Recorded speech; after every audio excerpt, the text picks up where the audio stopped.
que faz Bridgerton ser tão especial? Como funciona a representação racial na série? Por que o marketing da Netflix foge do comum? Quais são as expectativas para a 4ª temporada? E indicação de filmes e séries pra quem ama Bridgerton. Tudo isso e muito mais aqui no Papo Pijama.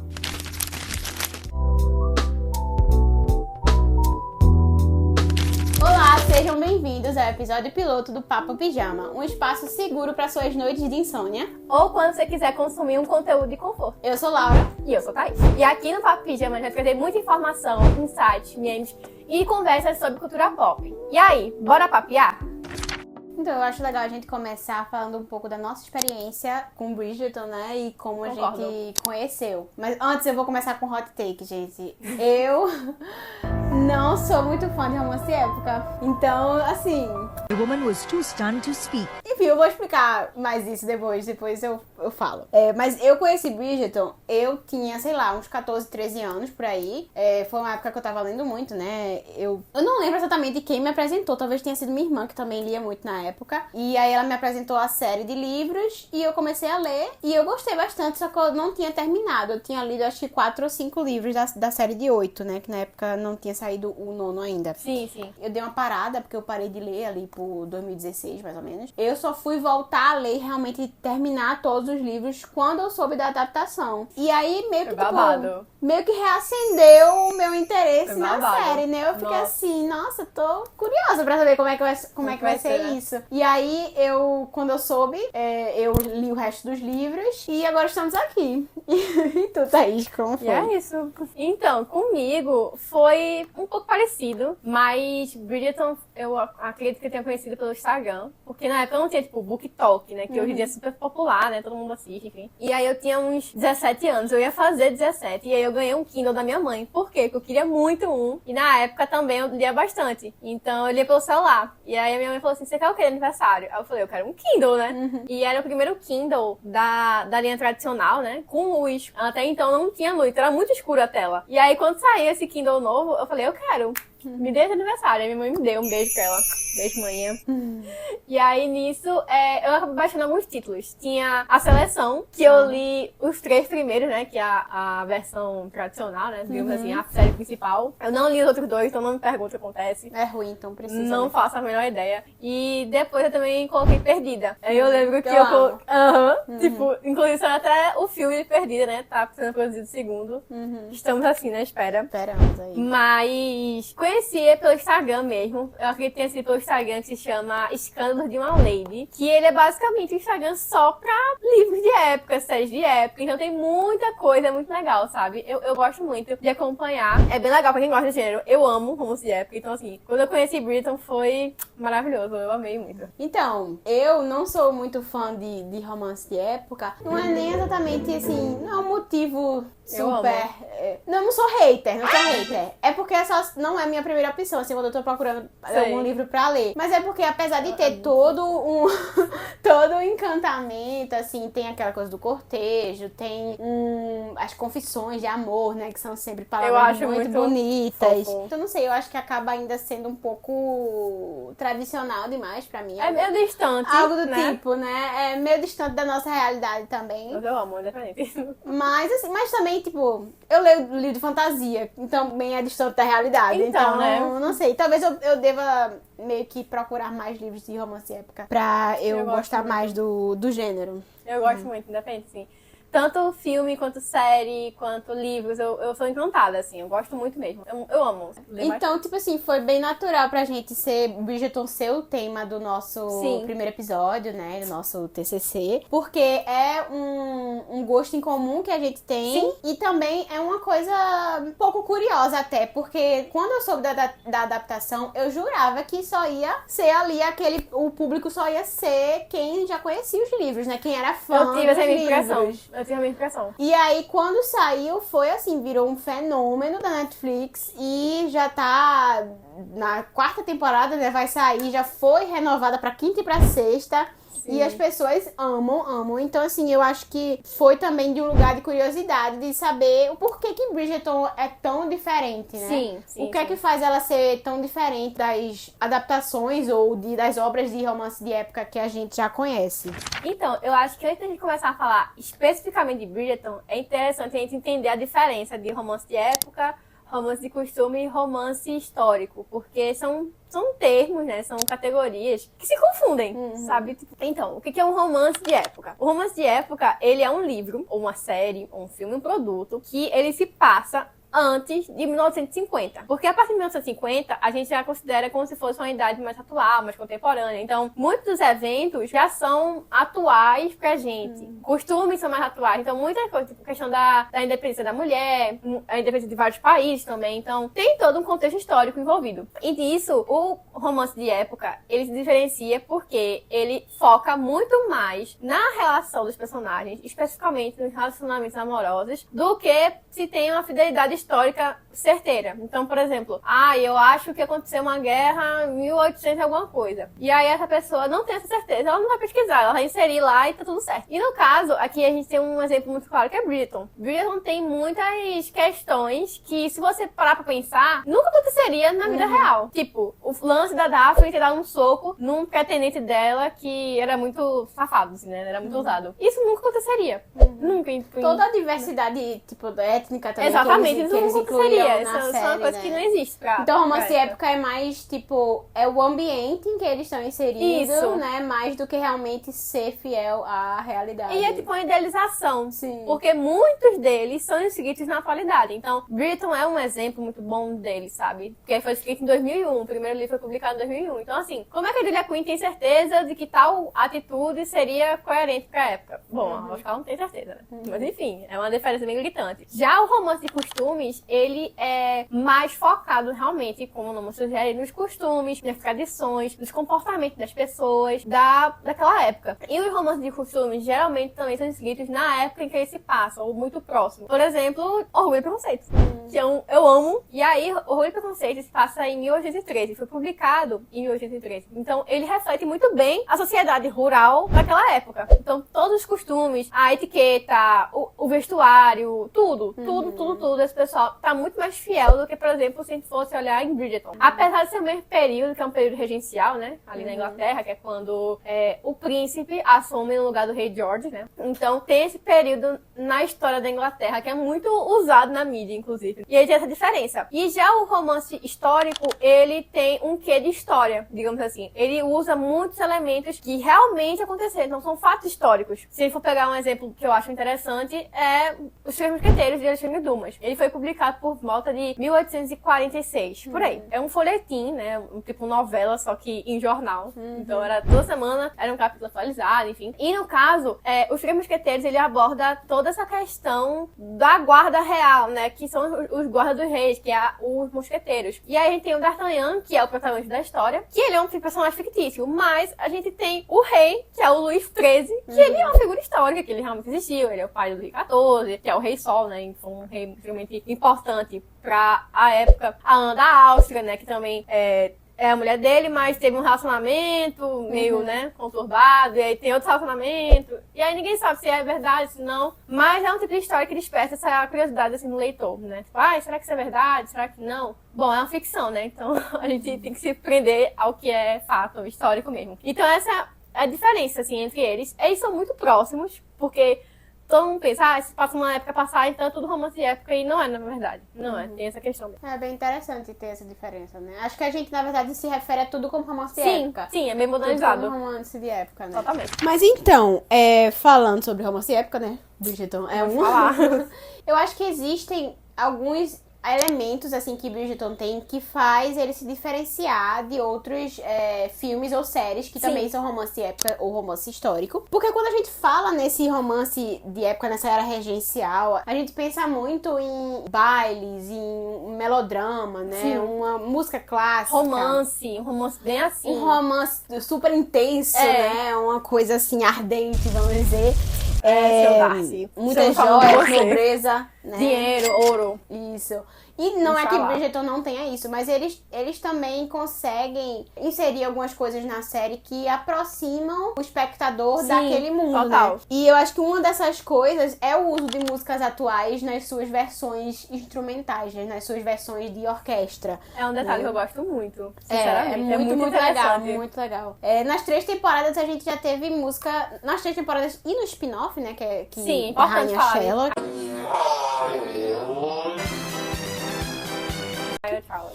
Rainha Sherlock. Rainha Charlotte. A gente já Loquinha. teve... Loquinha. Isso, a gente já teve música de Ariana Grande, de Taylor Swift, né, Amamos, Billie amamos. Eilish, Madonna, enfim, vários. Nirvana também, eu acho, Foi. já teve. Então é bem legal essa inclusão de músicas atuais, porque aproxima, né? E você escuta, você já sabe qual é a música. É, até Pitbull teve, Calvin Harris também Sim, teve. Então, assim, exatamente. É babado. bem interessante isso. E aí, assim, é um detalhe que eu gosto muito, porque geralmente eles combinam a música com a cena, com o contexto da cena. Uma que eu gosto muito, assim, de verdade, é quando a Daphne chega lá, né, do primeiro baile. E aí ela chega balando, né, porque ela pode escolher qualquer um. E a música que está tocando na hora é Thank You Next. Então, assim, da Ariana Grande, é uma coisa muito engraçada, porque se você conhece a música, você sabe exatamente o que a música fala. Sim. Tipo, de escolher namorada, eu tive tantos relacionamentos, eles me ensinaram isso. E aí, no caso da Daphne, é como se ela pudesse realmente escolher. Tipo, então tchau, obrigada, mas tchau. Tipo, tem todo esse contexto. E um outro que eu gosto muito é quando toca a Material Girl, da Madonna, da muito segunda bom. temporada. Essa é Eu muito boa. acho o supra-sumo, assim, acho perfeito, porque combina muito com o fato das meninas das Charmas estarem indo buscar um dote bom, né? Um casamento bom pra Edwina, no caso, né? Que Sim. a gente sabe que não rola. Acho que casa muito, tipo, é muito bom, pelo menos eu gosto, quando tem esse Sim. casamento de, tipo, aquela atmosfera toda da era regencial, mas com ainda aspectos e elementos Eu acho que faz muita músicas falta. do, na do, indústria. do nosso tempo, né, no caso, pra ficar sentado. É pra ficar sentado. Sentou. E outro elemento também, que eu acho que também chama muita atenção de Bridgerton, é que cada temporada a gente tem protagonistas diferentes, a gente Sim. tem um casal diferente, né? Isso é muito comum em livro, É verdade. em série de livros, mas em série de televisão eu acho muito que não é tão comum, né? Não é Tá não. começando mais agora, porque a gente tem Off Campus, que vai sair na Prime Video, né? Amores Improváveis, aqui o nome. Ai, Tem gente. uma que vai sair na Netflix também, que é Chestnut Springs, eu não sei exatamente como ficou o nome em português, mas já tem alguns livros já traduzidos, mas se passa numa cidade pequena lá no Canadá. E é justamente adoro. nessa dinâmica de, tipo, cada temporada é um uma casal pessoa diferente. E aí é bem interessante isso também, porque você tem 8 irmãos. Então, as pessoas que gostam de tal irmão ou que gostam daquela história que lê os livros, né, vão ficar lá assistindo até ter a história preferida adaptada e prende muito mais, né? E você meio que também cria mais conexão com a família, né? Sim, eu acho que é um recurso que Bridgerton usa com uma maestria tão grande. Porque eu me apeguei a muitos personagens que, por exemplo, eu gosto muito do casal de Kate e Anthony, assim, acho perfeitos. Maravilhoso. E aí eu quero sempre ver eles de novo, Sim. sabe? Eu também gosto da Daphne, mas a Daphne já começou a sumir da Sim, história. ela O que já é muito não- triste, mas já eu não gosto volta muito da mais. personagem também. Eu também gosto muito do casting de Bridgerton. Eu acho que é uma coisa eu que... também acho Eles muito bom. combinam. Os filhos, os Bridgerton em si, eles combinam. Eles Aham. parecem todos parentes. Parecem todos parentes. É muito impressionante. bom, o elenco foi muito bom. E outra coisa que eu também gosto muito, particularmente, é dos easter eggs e das referências que o Bridgerton traz. Por quê? Todo mundo que acompanha a série ou já leu os livros sabe que a abelha é um elemento muito importante, né? Sim. Por duas cenas, né? Que são bem icônicas e que acabam marcando o fandom e ficou como se fosse uma representação da gente, né? Do fandom. Esse detalhe da abelha tem vários personagens. O Benedict, por exemplo, ele usa muito broche, uns lenços, sempre tem um detalhezinho com uma abelha. É muito engraçado. A Heloise também já usou. Então, é uma coisa que eles, por si só, já colocaram na série. E aí eu puxo o gancho pra outra coisa, que é os figurinos. Por exemplo, eu gosto do fato de que cada família tem uma paleta de cores muito bem definida. Total, Eu total. acho muito incrível. Por exemplo, os Bridgertons, eles têm um tom mais suave. São tons Sim. mais frios. Então é azul, lilás, um verdinho menta, um branco, um off-white, um rosinha. às vezes. Nada é muito saturado, né? Exatamente, muito elegante, assim. É uma elegante. paleta que eu gosto muito. Enquanto, por exemplo, a gente pensar nos Farringtons, que é a família da Penélope, eles são totalmente o contrário. São tons super saturados, quentes, brilhantes. São tons até cítricos, né? Que tem até essa piada dentro do livro que falam que a Penélope, e às vezes até a Kate, se eu não me engano, fica parecendo uma fruta madura demais. Sim. Porque a cor do vestido é muito cítrico. E é um detalhe muito legal. Além disso, um que eu gosto é os easter eggs. Tipo, eu falei da abelha, mas tem, por exemplo, easter eggs no jogo de Pall Mall. Que é o jogo que eles jogam lá na segunda temporada, que Sim, é famoso, tem o Taco da Morte. Tem um detalhe muito legal que a Eloise e o Colin, eles batem no aro, eles, no número que é a temporada deles. Sim. Então, por exemplo, o Colin, ele passa no 3. Na época, a gente não sabia que ia ser a terceira temporada do Colin. Então, depois que eu fui assistir, eu tô assistindo recentemente, inclusive, até eu percebi esse detalhe. Eu falei, meu Deus, tava na cara da gente o tempo todo, eu não percebi. Sim. O da Eloise já passou no 5º. Então, sim, temos chances da temporada dela, da Netflix, ser a 5ª, assim como os livros dela, né? Que o livro dela é o 5º.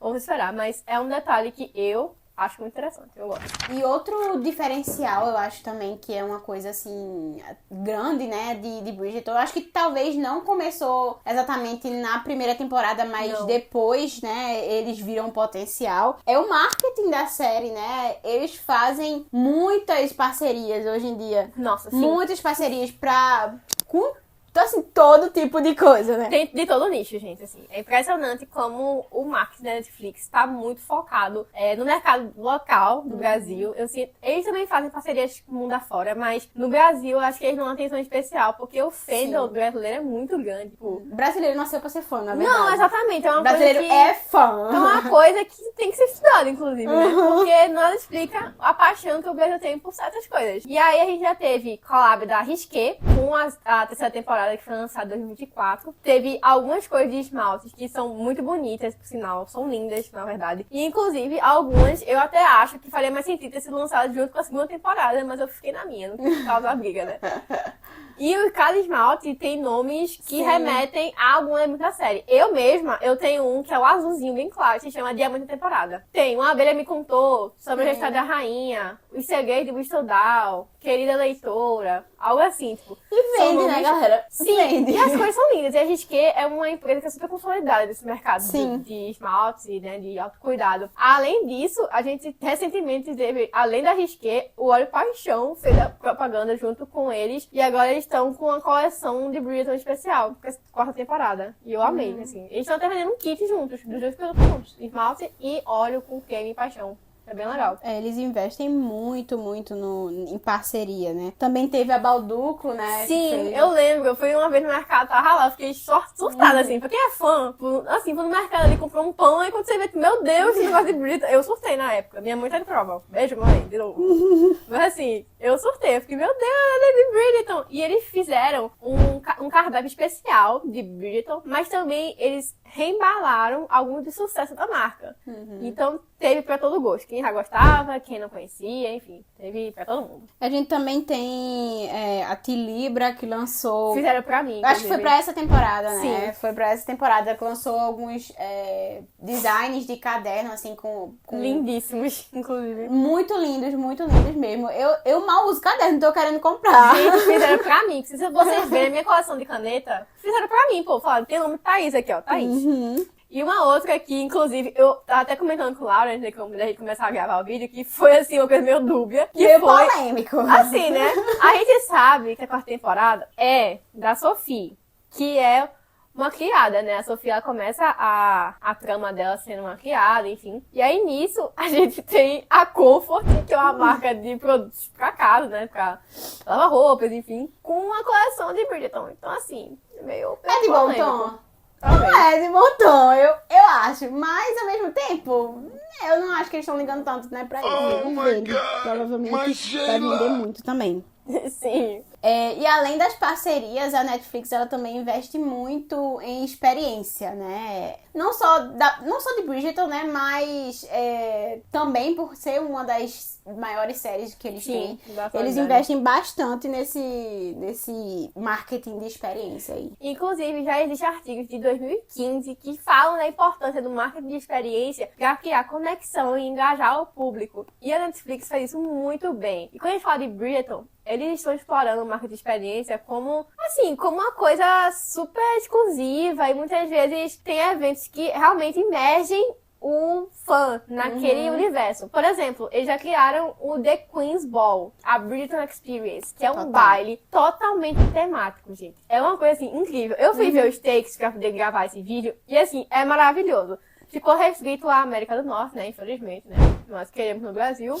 Netflix, pode chamar assim. Pode chamar pra divulgar, tá? Nós vai. E aí, nisso, é totalmente um baile à la moda residencial. É roupa, dança, tudo, caracterização, inclusive tem até a presença da rainha lá, né? Claro, porque o bar é dela, então tem que ter a presença dela. Eu achei incrível, acho que é uma jogada super interessante. E as pessoas conseguiam comprar os ingressos e participar, tipo, qualquer pessoa poderia comprar, sabe? Então, eu acho que isso deu um quê a mais de marketing e de experiência na questão da Netflix com o Bridgerton. E a Netflix tá fazendo isso não só com o Bridgerton, mas com outras séries. E pra o fandom, assim, brasileiro também, eles trouxeram os atores pra cá, né? Eles trouxeram a Nicola e o Luke na promoção da terceira temporada pra o Rio de Janeiro. A gente viu bastante foto deles tomando caipirinha. Eles andando na praia, assim, gente, na no praia. calçadão, assim. Mágico, incrível. né? Tipo, muito, muito bom. E ainda teve MC Carol. MC Carol, então se tornou meio que um baile funk lá, mas é uma coisa que chama muito a atenção do público e também meio que causa um marketing orgânico, porque o pessoal vai tirar foto, faz vídeo, faz vlog, indo pra o The Queen's Ball, eu acho que especificamente, né? Eu acho que traz aquela coisa, tipo, aquela FOMO, né? Que eles chamam, que é aquele medo de ficar de fora. Tipo, ai, nossa, fulano foi pro bar, eu também quero ir, não sei o que. Exatamente. Tem um traz apelo, visibilidade, né? Traz visibilidade sem a Netflix, assim, vamos dizer, pagar nada, porque a pessoa tá indo pra aquela experiência, mas ela tá divulgando porque ela quer, né? Sim. E falando de experiência que a Netflix não paga nada, entre aspas, a gente também teve o Tundu na Lata. Isso foi em 2024 e aí eles espalharam latões em 4 capitais brasileiras, inclusive Recife City, que é de onde a gente fala. Um beijo pro meu povo de Recife, né, gente? E aí, inclusive, Bridgerton estava exposto em São Paulo, capital. Então, cara, aqui em Recife mesmo foi Heartstopper, né, que se chama. Foi Heartstopper. E Sintonia, foi Heartstopper. Foi o quarto do Charlie, se eu não me engano. E aí foi muito legal, porque era um espaço interativo, onde as pessoas podiam chegar e tirar foto, enfim. Então, assim, era uma divulgação gratuita. Era uma ativação, né? Era uma ativação, assim, de todo jeito. Tinha aquele apelo, tipo... Imagina se você fosse fã de uma série que tava lá o quarto do Char, né? Exato. Do Heartstopper, por exemplo. Imagina chegar lá e tirar a foto Nossa, foi incrível, sabe? Pra quem é fã, isso é sensacional. E principalmente Bridgerton, que é uma série que tem toda uma ambientação que não é, assim, normal pra gente, né? Não, totalmente então, diferente. Chama muita atenção. E uma coisa que também faz Bridgerton ter um diferencial e que pra mim foi um acerto enorme é a questão da diversidade racial no casting. Eu não conheço, antes de Bridgerton, algum produto, algum filme, uma série que tenha inserido personagens que originalmente são brancos e como personagens não brancos. Muita gente pode achar que é militância, mas... Pra quem assiste é muito importante a gente se ver, sabe, nos personagens. E eu acho que foi um acerto muito grande. Tanto que isso desencadeou outros produtos da própria Netflix, inclusive, a terem atores que são papéis, que interpretam papéis de época, né, numa situação mais antiga, e que ainda assim são pessoas não brancas. Então eu tenho 2 exemplos que são de 2022, A Lista de Sr. Malcolm e Persuasão, que é a adaptação de um livro da Jane Austen. A Lista de Sr. Malcolm também é uma adaptação. E aí, ambas têm pessoas que não são brancas em situações que a gente sabe que, na história, a gente saberia que são pessoas brancas, né, que ocupam aquele espaço. Então, pra mim, pelo menos, foi muito importante, sabe?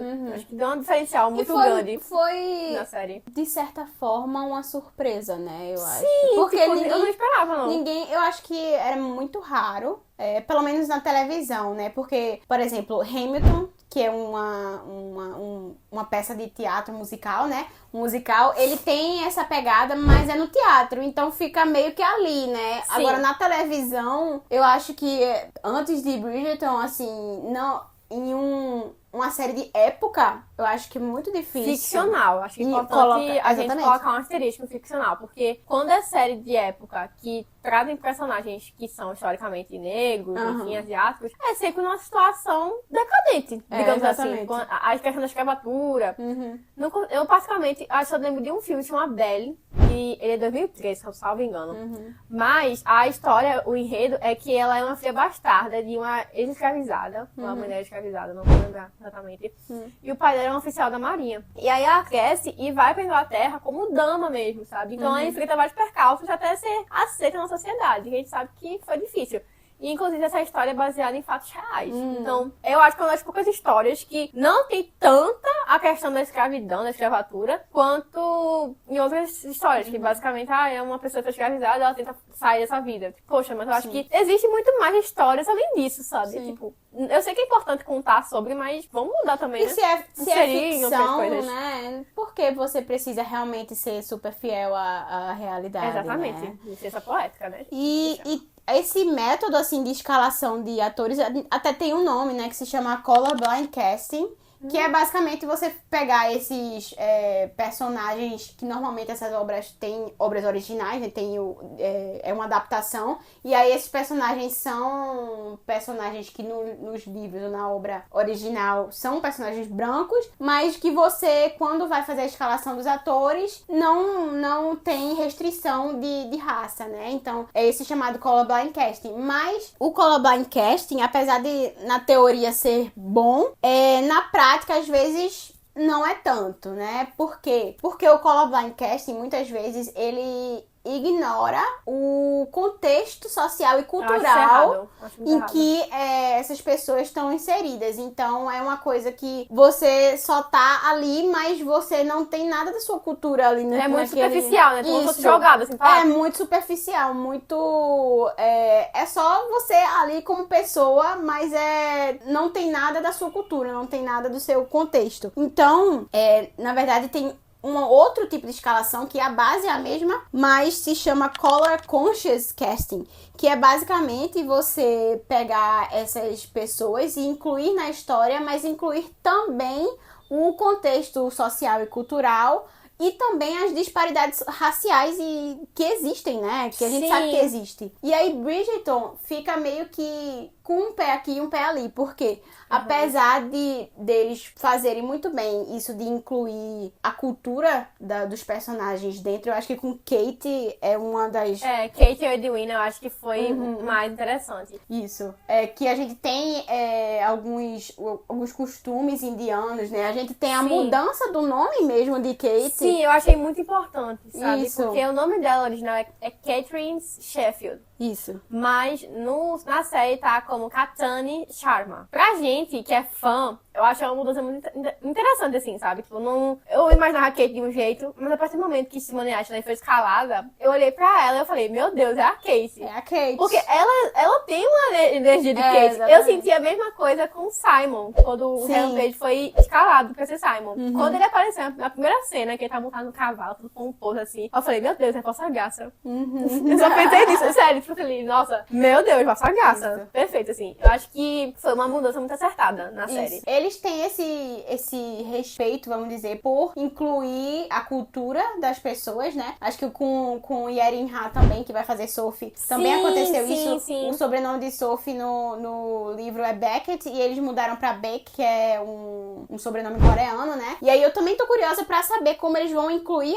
se eles vão incluir, né, esse contexto cultural dela na trama, mas ao mesmo tempo que eles trazem o contexto cultural, eles não trazem as disparidades raciais. Eles não trazem a desigualdade. Eles agem como se todo mundo fosse igual. Falando da atriz que vai fazer a Sophie, ela deu uma entrevista pra Elle, a revista Elle. E aí ela disse que se sentiu muito incluída pelo fato da mudança do sobrenome da personagem. E quiseram incluir ela como pessoa coreana, quiseram incluir ela na produção em si. Não tipo, você é Sophie, pronto. Ela disse que foi uma questão muito importante. Então eu acho que continua sendo um grande acerto. Mas falando de mais acertos, eu acho que um outro grande ponto pra Bridgerton e Shonda Land em geral foi a série de High and Charlotte. Eu acho Sim. que foi, assim, impressionante como é um produto original, então a gente não tinha como se decepcionar, entre aspas. Se exatamente. fosse comparar com um livro, por exemplo. Porque isso acontece muito com quem lê o livro, que a série Isso. é fiável, né? Mas aí, no caso de High and Charlotte, eu gostei muito que eles deram uma explicação. Isso. Porque, tipo, pra gente que tava assistindo Bridgerton, eu não tava tão assim, tipo, beleza, tipo, por mim, tanto faz, sabe? Mas, a partir do momento que você entende por que aquelas pessoas que você, na sua imaginação, já tinha colocado, mas que na historicamente correto, eles estariam por aqueles lugares, você entende por quê, aí faz mais sentido toda a história, o arco de alguns personagens, inclusive, que é o caso da Lady Embry, a gente entende por que ela é assim. Eu gostei muito, porque dá uma profundidade a ela. A rainha também, que é uma personagem original da série. Então, toda a questão dela sendo uma estrangeira na Inglaterra, indo casar, enfim, né, passando dificuldades com o marido, que ela descobre depois que ele é doente, né, ele é uma pessoa debilitada. Então, eu acho que casou muito bem. Eu acho que foi uma história que foi um grande acerto. E acho que Rainha Charlotte, na verdade, ela é mais esse color conscious Sim, casting, total. porque eles não só mostram, né, colocam eles no contexto cultural, os personagens que não são, os personagens não, os atores que não são brancos, mas eles também mostram a desigualdade e o que ela exatamente. enfrentou também, A principalmente diferença da do mãe de George, né, Sim. que fala muito assim sobre A mãe de George e a mãe de Violet são Isso. bem racistas. Isso, então acho que Rainha Charlotte ainda já tá realmente mais totalmente nesse color conscious aí, porque mostra um pouco da desigualdade, né?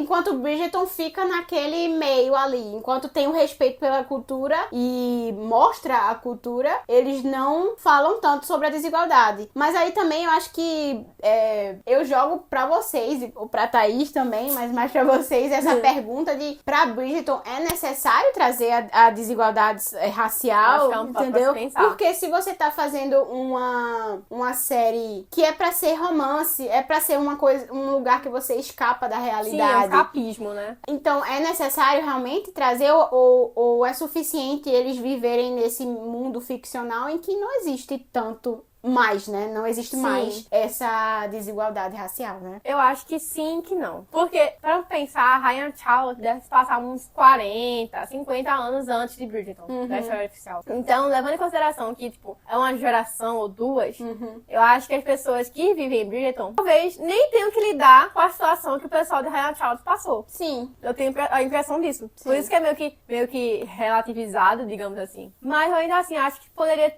ter alguma coisa. E eu acho que isso vai vir agora na quarta temporada. Justamente pelo fato da Sophie ser uma criada. Sim. Vai ter uma diferença de Sim, classe ela não é social. da alta sociedade. Exatamente. Ela é filha bastarda, né? Exatamente. Mas Então talvez eles tragam. eu realmente. acho que vai ter sim alguma coisa relacionada a isso. Mas eu li um artigo que é bem interessante, que fala sobre isso de colorblind casting e color conscious casting e o artigo não meio que vilaniza totalmente o colorblind e diz que pode funcionar assim, só que sim. em certos tipos de obra. Por exemplo, se for uma obra que é muito famosa, por exemplo, Shakespeare, se é Porque todo mundo conhece, né? todo mundo conhece, todo mundo sabe como é a história, então talvez o colorblind casting em não falar muito sobre o contexto cultural ou sobre as disparidades raciais funcione. Ou se for, por exemplo, um mundo muito fantasioso, tipo A Casa do Dragão, que é um Sei, spin-off sei. de Game of Thrones. que tem isso, mas é um mundo totalmente fantasioso, né? Então, não tem essa ideia. talvez não tenha essa necessidade de estar trazendo uma coisa que é da realidade pra dentro da série. Eu acho que dá pra gente agora falar um pouco sobre as expectativas, né? Pra quarta temporada, que vai sair a primeira parte no final de janeiro. E aí, Thaís, quais são as suas expectativas? Ai, gente, assim, né? Toque sensível pra mim. Por quê? Assim, de Bridgerton, o terceiro livro, que é o livro de Benedict, é o meu favorito, tá? Assim, eu amo, adorei a história. Eu gosto muito de histórias, tipo, a La Cinderela. Eu adoro. Também. Não vou E eu vou mentir. dizer por quê mais pra frente, mas assim, eu amo muito esse tipo de história, eu gosto, curto sempre. E aí, o Benedict é o meu irmão Bridgerton favorito, junto com a Francesca. Então, assim, pra mim tá impossível não criar expectativa, sabe? Eu tô contando os dias, assim. Meu Deus do céu, quando virar o ano, vamos ter Bridgerton de novo, né? Porque vai lançar já no finalzinho de janeiro, então tá perto. Assim. Foi até mais rápido do que eu achei que Eu seria. achei que seria na metade do ano Eu de novo, também, eu já tava eu me também. preparando pra isso. Mas eu estou com expectativas muito altas. Eu amei o visual da Sophie, da família dela, né? Que, enfim, é uma graça dos irmãos, eu também achei muito interessante. E que eu acho que vai sim ter aquela questão da representatividade mais forte. Eu vi as roupas dela, estão meio misturadas. Tá uma mistura de coreano com a moda regencial, sabe? Sim. Acho que muito pelas cores também. Estão bem interessantes também, assim. E eu, particularmente, quero muito ver a trama da vida dos criados. Sim. Porque se, por exemplo, for igual a Downton Abbey, que é uma série maravilhosa, vou falar dela depois, mas se for parecido com Downton Abbey, eu acho que vai valer muito a pena. Porque eles exploram além do que aquele funcionário faz na casa. E eu espero que em Bridgerton, nessa quarta temporada, eles explorem mais. Deem mais personalidade, mais voz, mais características a esses criados, né? Entre aspas. Porque, aparentemente, nós vamos ter um dos funcionários de Bridgerton, né? Como os lacaios. Que, inclusive, é ele que leva a Eloise pra visitar a tipografia na segunda temporada, lembra? Sim. Que ele é até bem legalzinho. Acho que eu achei interessante, vai ser fofo. E ele aqui é interesse na Sophie. Então, talvez tenhamos um Benedict morrendo de ciúmes. E eu quero muito ver isso. Tipo, de verdade. Eu tô contando os dias pra ver isso. Também. E é interessante porque todas as temporadas até agora se passaram na alta sociedade. Então, são vários bailes, Então, tipo, com a Sophie sendo criada, é outra perspectiva que a gente ainda não teve em Bridgerton, né? E uma coisa, assim, que eu tô curiosa pra ver, na verdade, não é spoiler, tá? Porque tá na sinopse do livro, mas já avisando, se não quer saber nada, que eu vou falar um spoiler, que é quando o Benedict pergunta a Sophie se ele quer ser amante dela. Eu acho dele, babado. Né? Vai ser babado. Porque, tipo, eu tava relendo o livro e ele não pergunta diretamente se ela quer ser a amante dele. Ele só diz que ele quer que ela more com ele. Aí ela pergunta, você tá querendo que eu seja sua amante? Aí ele fica meio, pode ser, é isso. Ele não sabe, ele é o tipo de gente que não quer dar nome ao relacionamento. Exatamente. Né? Só que vai amarrar o burro sim. Exato. Então, assim, eu quero ver bastante como vai ser essa algo. cena e como vai ser isso tudo, essa relação dos dois. Até porque também tem uma mudança de personalidade do Benedict dos livros para o Benedict da série. É babado. Né? O Benedict da série, ele é muito mais solto, muito mais extrovertido do que o dos livros. O dos livros ele é mais na dele, mais fechadinho, porque eu gosto mais. E até o amor dele por arte, quando eu tava relendo, eu percebi isso, que o amor dele por arte na série é muito mais pública. E nos livros era uma coisa que ele não compartilhava com ninguém. É verdade. Então, e aí quem soube mesmo foi a Sophie. Eu acho muito fofo quando perguntam, o que ele tá fazendo, não sei o quê. Aí ela fala que ele gosta de artes. Aí ele gosta de pintar, de desenhar e tal. Eu acho muito fofo, porque dá um ar de intimidade. Isso. E pra quem, até então na trama, ninguém sabia deles dois, né? Exatamente. Eu só espero que eles não façam que nem a segunda temporada e meio que joguem o livro pela né? janela. Mas eu sei que, como esse livro, eles estão meio que muito isolados, né? Sophie e Benedict, eu sei que a gente vai ter vários plots secundários. E eu espero que seja mais interessante do que os da segunda temporada, por exemplo, ou da primeira, que foram bem, na minha opinião, bem meia boca, assim. O da terceira temporada foi mais interessante, a questão toda de Francesca, que é outra coisa que eu tô muito curiosa pra saber. Francesca, né, que agora tá casada. E não sei o quanto, tipo, na história eles vão mexer nas duas, né? Porque, spoiler também, mais ou menos. Mas o marido, John, né, que é o marido de Francesca, ele morre. E não é com ele a história dela. Então, eu não sei se isso já vai ser uma coisa que vai ser trazida agora ou se vai deixar para as outras temporadas, né? Acho que não. Como eu tinha falado, a Francesca e o Benedict são meus personagens de Bridgerton, né? Da família favoritos. E aí, todo mundo sabe que tem uma polêmica muito grande envolvendo o arco da Francesca, né? Porque o Michael, que é o interesse dela no livro dela, se tornou Michaela, né? Que se chama. Eu tô interessada em saber como eles vão desenvolver os plots do livro dela e se vão ser os mesmos. Sim, eu também Porque, tô assim, querendo saber. A Francesca, um dos plots dela é que ela queria muito ter a própria família. Sim. Né? Aí ela acaba sofrendo um aborto e ela acaba ficando viúva. Então, é uma sequência de desgraça que acontece na vida dela, que é até triste de falar. Sim. E aí eu quero entender como que eles vão fazer isso. Se eles vão continuar matando o John ou não. Sim. E se, por um acaso, esse filho que, infelizmente, ela perde, ele acaba vingando. Então, eu acho que esse é o mais provável pra história dela. Que ela realmente tenha o filho E aí, só que John morre e ela fica sozinha, né? Pra Cuidando criar do ele. filho. É. Talvez, na verdade, seja uma filha, porque... Ah, não, mas aí não funciona mais, né? Porque, tipo assim, quando o homem morre, tem que ter um outro homem que vem. Tem E que ter. é assim que é a história dela, né? Sim, que é justamente, Michael. Mas esse agora é uma ponto. mulher. Então, realmente, eu fico muito curiosa pra saber. Mas, enfim, focando na 4ª temporada. É. Outra personagem que eu quero muito saber é a Violet, né? A mãe. Menina! Que a mulher está querendo que o jardim dela seja regado e até agora não foi Estamos regado. torcendo pra E isso. eu estou torcendo que realmente aconteça alguma coisa entre ela e o irmão de Lady Danbury, né? Lord Anderson, eu acho o nome dele. Acho que é Lord Anderson mesmo. E Babado, viu, gente? foi introduzida essa história, né? Na 3ª temporada, mas não aconteceu nada. Então, assim... Eu acho que talvez tenha uma faiscasinha. É, assim, eu acho, eu não espero foi. que role, porque, tipo assim, mesmo que o amor da vida dela tenha sido o Edmund, né?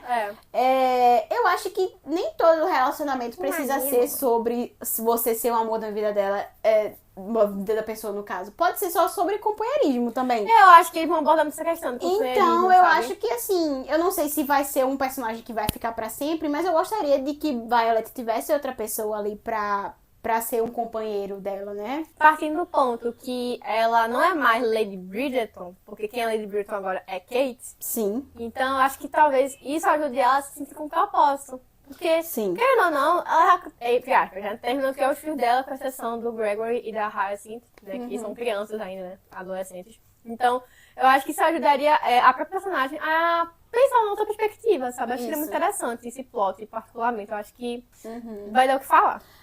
Só espero que Kate apareça mais também, né? Sim, eu quero muito ver o bebê dele, Sim. gente. O baby. Sim, o Baby Kenton. Miles. Precisamos dele. Eu sei que Jonathan Bailey sempre está disposto a voltar pra Bridgerton, ainda bem. Eu só não sei o quanto eles vão aparecer nessa temporada, né? E uma trama que eu também quero muito ver é Dona Heloise, né, gente? Sim. Vamos falar a verdade? Que Sim. daqui a pouco é ela, né? Daqui a pouco é ela que roda. E eu ainda não faço ideia de como eles vão fazer a temporada dela. Eu acho que vão começar a introduzir agora. Isso. Se não começar a introduzir agora, vai ficar totalmente sem nexo. Isso. Eu acho que ela, por não ter mais o companheirismo como tinha com a Penélope, né? Que, enfim, a Penélope casou, tem agora uma família pra chamar dela, né? E aí eu acho que a Heloise vai começar a se sentir meio solitária, porque ela vai pra Kilmartin, né? Que é o condado lá que a Francesca vai administrar, né? Isso. Junto com o John, né? Que vai ser a senhora daquele lugar. Então, eu acho que vai mudar um pouco da perspectiva dela. Ela vai parar de, tipo, ai, nossa, eu odeio homens, ai, nossa, mulheres, não sei o quê. Ai, porque a liberdade da mulher... Eu acho interessante isso na personagem, sim, mas não precisa transformar ela numa militante, tipo, como foi a segunda Mas eu temporada. acho que ela até se aquietou um pouco. Eu acho que também aquietou ela muito. amadureceu um pouco, Sim, né? sim. Eu Na acho primeira importante. temporada ela realmente era muito... Chata. Era uma Eu era chatinha chata, um eu era pouco. Vamos comentar. E uma outra coisa também que eu tava pensando, que eu tô muito curiosa, é como vai ser a dinâmica agora que todo mundo sabe quem é Lady Whistledown. Eu tô pensando nisso também, sabia? Tipo assim, É, eu não consigo eu imaginar. não sei como vai ser Porque agora. se a Penélope escrever mal falando de alguém, todo mundo vai saber que foi ela que falou mal. Exatamente. Então, assim... Então, isso não existe nos livros. No 4º livro, que era pra ser, né, o de Colin de Penélope, ela para de escrever. Ela para. E ninguém sabe, só quem descobre é Colin, que ela é a Lady Whistledown, mas ninguém mais sabe que ela Depois é. descobrem. No Quem livro de é? Heloise. O pessoal É descobre. verdade. Descobre. É verdade. Eu fico, oh meu Deus. Mas não é a sociedade inteira que descobre. Não, é só os Bridgerton. E, tipo, eles fizeram uma coisa super pública nessa 3ª temporada. Tipo, e assim, Então eu não sei como é que vai partindo do continuar. pressuposto que a rainha era muitas vezes ofendida. Sim. Então, assim, eu acho que vai ser um pouco meio censurado. Vai ser, não, Mas talvez com eles certeza. tratem justamente dessa dificuldade dela agora sem um anonimato. Como é que ela realmente vai falar o que ela quer falar, né? Talvez seja, Eu acho seja babado, isso. assim. E uma coisa que eu queria muito saber é que a Sofia é muito fã de Lady Whistledown. Sim, ela é isso. Então, assim, como é que vai ser? Eu quero muito ver a relação dela conhecendo Lady Whistledown. Talvez pessoa, eles né? usem isso e pra deixar a Penélope mais presente na história, né? Eu acho Pode que ser. pode rolar assim. Pode ser. Com certeza. E pra terminar o vídeo, a gente não ia deixar vocês na vontade, né? E a gente tem algumas séries e filmes pra recomendar pra você que gosta de Bridgerton. E a série que eu tenho pra recomendar pra vocês é Outlander. Babado. É babado. Babado. Outlander, ela fala sobre uma enfermeira britânica que ela é transportada no tempo de 1945 pra Escócia de 1743. E Babado. ela, depois que acontece umas tretas lá, ela é forçada a se casar com um nobre guerreiro chamado Jaime Fraser. Ele é uma questão. Ele é tudo pra mim, sabe? Uma questão bem grande, né? Só que a questão é, no tempo dela, de 1945, ela já é casada com uma pessoa. Olha. Então, no começo, essa trama dela entre dois Ela fica dividida, né? amores, vamos dizer. Porque no começo ela foi realmente forçada a casar com ele por causa de uma situação lá.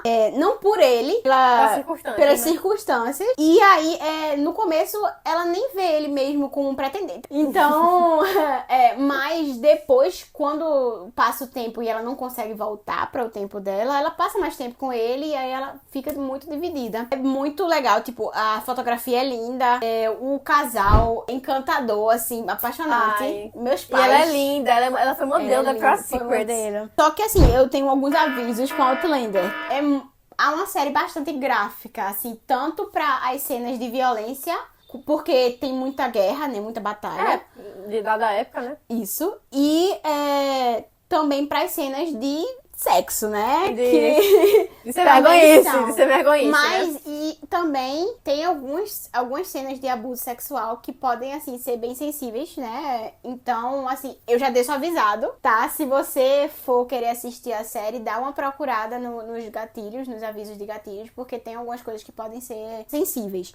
Mas eu, particularmente, gosto muito da série. A última temporada, a última mesmo, assim, que vai fechar, vai sair ano que vem. E é também baseada em livros. Nunca li os livros, mas eu gosto bastante da série. Falando da minha série, recomendação aqui pra vocês, se chama Downton Abbey. E ela também aborda a vida de uma família nobre, que são os Crawleys. Eles vivem em Downton Abbey, que é o nome da propriedade deles. Ela começa quando um pretendente da filha mais velha, que é a Mary, o pretendente dela morre no naufrágio do Titanic junto com o pai. E o problema todo é que a Mary precisa se casar porque não tem herdeiros homens pra assumir o título do pai dela, que é o Conde Crawley, né? Toda a trama dessa questão da sucessão é justamente o começo da série, esse plot. Porque chega um personagem novo, que é um parente muito distante, que nem é nobre nem nada. Ele chega pra assumir toda a propriedade. Então tem essa diferença, disparidade, né, entre classes sociais. Também tem muita abordagem da decadência da nobreza e da ascensão da burguesia. E uma coisa que eu gosto muito também é a trama entre os funcionários. Porque, por exemplo, feito vai ser na quarta temporada, que a gente espera que seja, assim, na trama da Sophie e de outros personagens,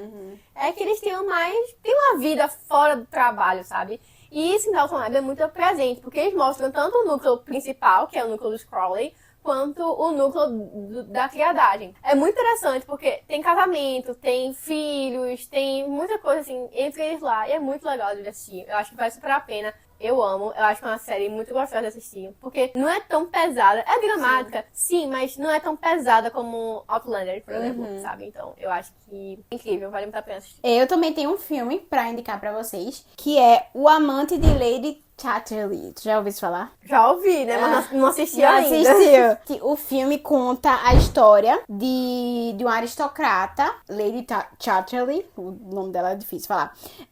Ela se vê sozinha e frustrada porque ela se casou com um cara lá, que é bem rico, mas depois que ele vai pra uma guerra, ele volta pra casa paraplégico. E aí, ele começa a meio que distanciar ela, sabe? Assim, ela fica meio que isolada porque ela tá num lugar super grande, numa casa bonita, mas ela tá meio que sozinha. E aí, ela começa a se envolver com um dos funcionários lá da casa. E ela tem que...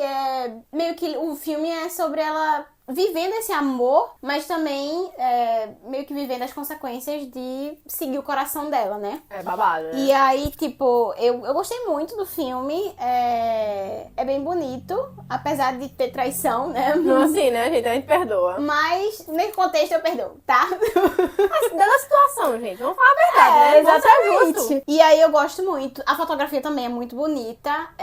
Os atores, a atuação assim, perfeita. Irei assistir em breve, então. E é muito bom, eu recomendo bastante. Eu acho que quem gosta de Bridgerton com certeza vai gostar desse filme. E a minha recomendação de filme é simplesmente o meu filme favorito da vida. Eu amo de paixão, que é Orgulho e Preconceito. Bom, talvez você já tenha ouvido falar, pelo menos do livro, ou já tenha assistido o filme, mas caso você não conheça, eu acho que é uma recomendação que é incrível, sabe? Esse filme é muito 880. Você ama, tipo, ardentemente, ou você odeia, tipo, despreza mesmo, sabe? Então acho que não existe um meio termo, não existe mesmo. Orgulho e Preconceito, ele se passa no condado interior da Inglaterra, no período regencial. E lá vive a família Bennet, que é o senhor e a senhora Bennet, com suas 5 filhas. Então, numa época em que as mulheres não tinham muito o que fazer, né, assim, não tinha muita opção além do clero e de casamento, elas precisavam realmente encontrar um bom partido para se casar. E esse era basicamente o pensamento dia e noite da senhora Bennet, né? Que é a mãe das meninas. A protagonista do filme se chama Elizabeth, ou Lizzie, que ela é uma garota meio à frente do seu tempo também. E a Lizzie, ela mesmo disse que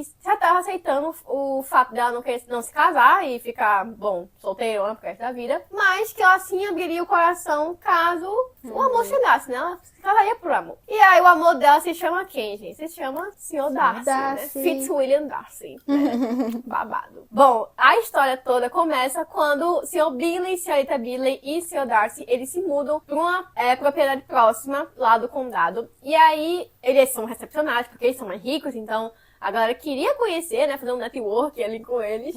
E acontece o primeiro baile, que é onde tanto Lizzie quanto Darcy se conhecem, né. Eu acho um filme maravilhoso. A trilha sonora, as paisagens, a fotografia, os figurinos são perfeitamente fiéis, gente. É uma coisa assim que, se você assistir, você se sente dentro da época, assim. É como se você estivesse realmente no século XIX, no comecinho ali. Eu amo Orgulho e Preconceito. Eu acho que é um filme que, se você gosta de período regencial, de produto de época, enfim, vale super a pena. Se você não conheceu, assista. Então, gente, esse foi o primeiro vídeo do Papo Pijama, né? A gente espera que vocês tenham gostado. A gente criou esse canal, esse vídeo pra que vocês tenham companhia, né? Quando tiver com insônia ou quando só realmente quiser passar o tempo com a gente, né? A gente amou fazer esse vídeo, gente. Foi muito interessante produzir todo esse conteúdo, todo esse canal. E a gente fez isso muito também por vocês, tá? E aí a gente buscou trazer um apanhado de informações, assim, pra realmente enriquecer vocês. E a gente espera muito que vocês tenham gostado. Se vocês gostaram, curtam, comentem suas expectativas sobre a quarta temporada, que a gente vai amar ler e responder cada comentário. E compartilha com os amigos ou amigas que também gostam de Bridgerton e desse mundo de romance de época. Um beijo e Tchau. até a próxima. Tchau!